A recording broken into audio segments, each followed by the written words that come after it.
Хасково. Първа спирка. На 30 април започна турнето на независимия спектакъл «Мъртвешки танц» с режисьор Ивелина Колева. В рамките на турнето се провежда и образователна програма сред ученици и младежи на възраст между 16 и 19 години. Преди представлението с възпитаници от местни училища или театрални трупи, екипът на спектакъла провежда серия от работни интерактивни ателиета, уъркшопи, на теми засегнати в пиесата на Аугуст Стринберг. Първа спирка от турнето беше камерната сцена на драматично-куклен театър Иван Димов, град Хасково.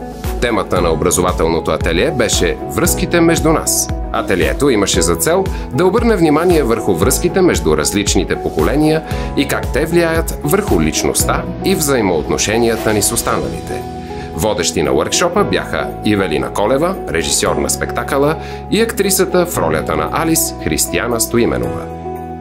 Участници в театралната работилница бяха учениците от професионалната гимназия по дървообработване и строителство Цар Иван Асен II, младежите от театрално ателие «Обичам сцената», ученици от театрална работилница към професионалната гимназия по лека промишленост Райна Княгиня, както и доброволците от театъра. Турнето на спектакъла е финансирано по програма «Разпространение 2024» на Национален фонд «Култура». Екипът на спектакъла благодари на театър Иван Димов Хасково за гостоприемството и партньорството, както и на прекрасните млади бъдещи актьори.